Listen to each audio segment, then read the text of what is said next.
Assalamualaikum warahmatullahi wabarakatuh. Waalaikumsalam warahmatullahi wabarakatuh. Selamat siang teman-teman. Selamat siang. Selamat siang.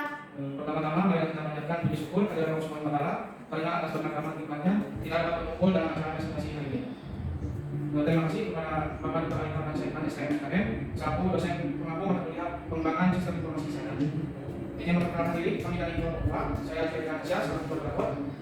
Saya Gaul Jansa selaku materi. Saya Nina selaku materi. Saya Zalia Pemain selaku materi. Baik, tanpa berlama-lama kita langsung ke pada materi yang pertama yang akan disampaikan oleh Mas. Baik, di sini saya akan menjelaskan mengenai identitas serta evaluasi sistem yang kami analisis, yaitu Halodoc. Halodoc merupakan aplikasi layanan kesehatan digital yang menyediakan artikel kesehatan terpercaya, konsultasi dokter secara online, informasi obat, serta layanan kesehatan lainnya. Halodoc dapat mengakses informasi kesehatan yang cepat, mudah, dan tidak terbatas jarak waktu. Terkandung literasi kesehatan, deteksi dini, serta pengambilan keputusan kesehatan.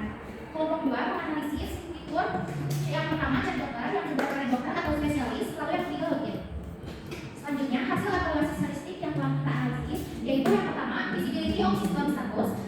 Untuk keseluruhan itu sudah baik, terdapat login, serta status dokter online dan status percakapan. Yang kedua match between system and the real world, itu terdapat istilah medis seperti urologi, onkologi, dan ortopedi yang belum dijelaskan. Jadi tidak semua orang itu dapat mengerti istilah terminologi medis. Yang ketiga user control and freedom, itu kontrol pengguna. Belum tersedia tombol rekaman konsultasi serta tombol kembali atau waktu pada verifikasi token. Yang keempat itu konsistensi dan standar, itu tampilan pada dokter, item pencarian dan elemen login sudah konsisten, jadi tidak terdapat masalah. Yang kelima itu error prevention, itu belum ada konfirmasi sebelum mulai konsultasi dan langsung masuk pada pembayaran. Yang keenam itu flexibility and efficiency. Fitur cari dokter dan cek sudah efisien, tapi loginnya itu belum menyediakan pilihan daftar untuk pengguna baru. Lalu yang pertama estetik and minimalist design. Pada keseluruhan tampilan cek, cari dokter dan login sederhana serta tidak terlalu penuh. Yang kesembilan user recording error, itu sistem memberikan peringatan nomor telepon dan masalah koneksi, jadi tidak terdapat masalah. Yang ke-10 health and documentation, itu masalahnya belum tersedia petunjuk penggunaan yang jelas meskipun tersedia bantuan untuk menghubungi Halodoc. Lalu selanjutnya ada pun yang menjadi prioritas masalah disability yang pada sistem Halodoc yang telah kami analisis. Yang menjadi prioritasnya itu cek dokter, yaitu tidak adanya konfirmasi sebelum memulai cek konsultasi dengan dokter. Jadi pengguna itu langsung diarahkan ke pembayaran.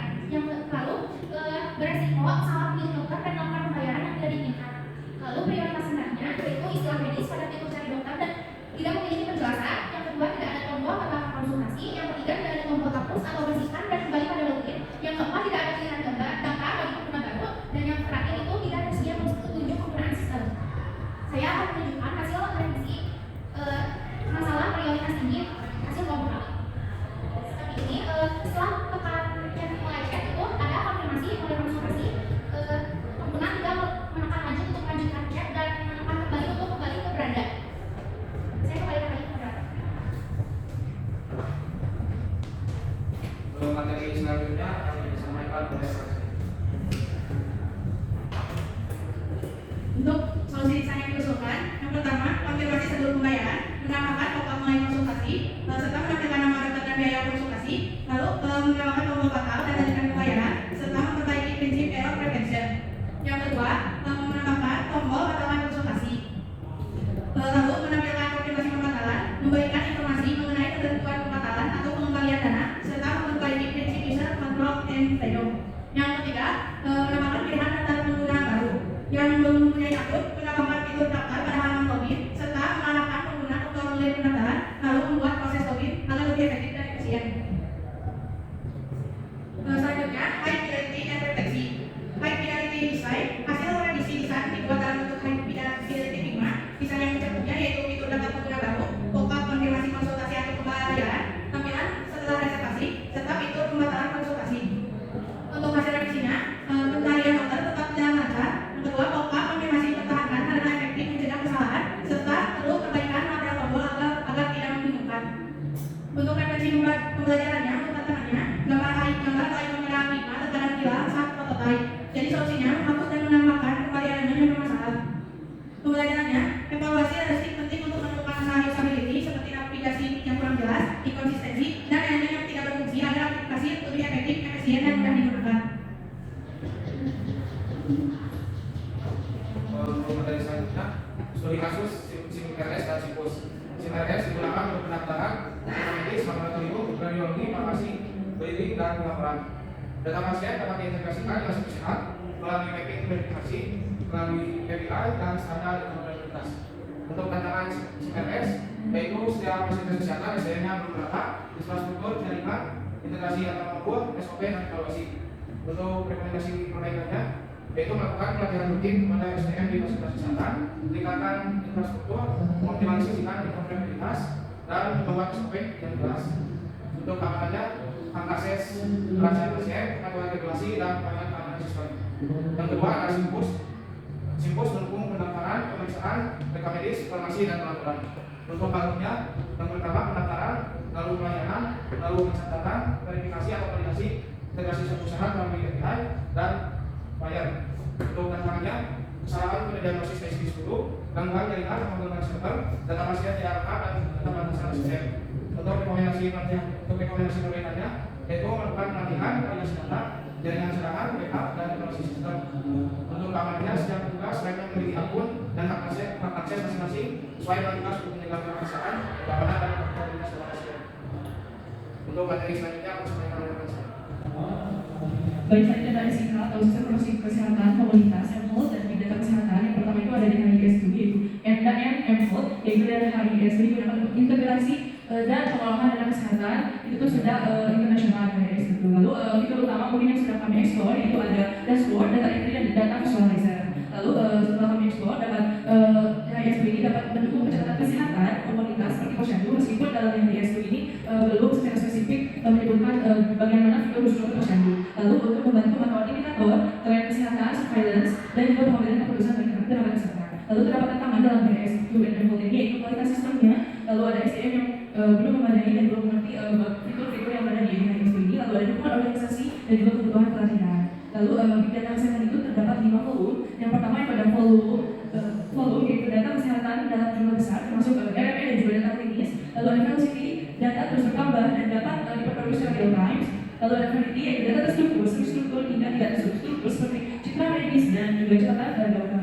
Lalu ada velocity yaitu data harus akurat, lengkap, konsistennya juga berkualitas. Lalu ada value yaitu membantu prediksi penyakit, diagnosis, peningkatan pelayanan dan juga pengambilan keputusan bagi tenaga kesehatan. Lalu big data ini sumber data itu dari data klinis dan medical imaging, genomik, kesehatan masyarakat dan juga sinyal medis. Lalu teknologinya sendiri yaitu big data analytics dan cloud computing. Lalu terdapat manfaatnya deteksi dini, prediksi dan pencegahan penyakit, keputusan klinis berbasis bukti, perencanaan, monitoring dan juga manajemen kesehatan. Lalu di balik semua fitur-fitur yang ada dalam big data ini ada tantangan yaitu keamanan, privasi, kualitas, lalu konsistensi data kelola data, belum adanya pinjaman tertulis atau standar yang terintegrasi, lalu serta perbedaan data antara dasar dan juga sumber data. Dapat kami simpulkan dalam presentasi kali ini yaitu berdasarkan hasil evaluasi penetapan heuristik yaitu Nielsen berhasil mengidentifikasikan masalah usability pada aplikasi Awak Dokter dengan prioritas utama yaitu tidak adanya konfirmasi sebelum pembayaran konsultasi. Solusi yang diusulkan yaitu seperti pop-up konfirmasi, fitur pembatalan konsultasi, dan pendaftaran penggunaan baru dapat meningkatkan kemudahan kontrol dan juga keamanan pengguna. Selain itu, proses implementasi sistem informasi kesehatan juga dipenuhi oleh kualitas SDM yang memadai dan keamanan data interoperabilitas serta evaluasi berkelanjutan untuk mendukung pelayanan kesehatan yang lebih efektif dan juga efisien. Baik, sesi selanjutnya itu sesi pertanyaan, sesi diskusi. Kepada teman-teman, apakah ada yang ingin ditanyakan? Ada saya. Boleh, silakan, Lorena. Baik, sebelumnya terima kasih telah memberikan kesempatan saya untuk bertanya. Sebelumnya, perkenalkan nama saya Laura Pujati dengan angka 16. Izin bertanya, masalah tidak adanya pop-up konfirmasi sebelum memulai chat itu menjadi prioritas tinggi kalian. Terima kasih. Izin menjawabnya pertanyaan dari Lorena. Kenapa pop-up itu menjadi prioritas masalah tinggi? Karena pengguna mesti akan ke halaman pembayaran setelah memulai tombol mulai chat tanpa konfirmasi terlebih dahulu. Hal ini beresiko menyebabkan pengguna salah memilih dokter atau memilih konsultasi secara tidak sengaja sehingga berdampak pada proses konsultasi dan pembayaran yang tidak diinginkan. Apakah ada yang ingin ditanyakan kembali? Baik, saya kembali lagi ke moderator. Baik, alhamdulillah kita sudah sampai pada sesi terakhir. Terima kasih kepada audiens yang telah memperhatikan dan menyampaikan pertanyaannya. Kami dari kelompok 2 mengucapkan terima kasih. Wassalamualaikum warahmatullahi wabarakatuh. Waalaikumsalam.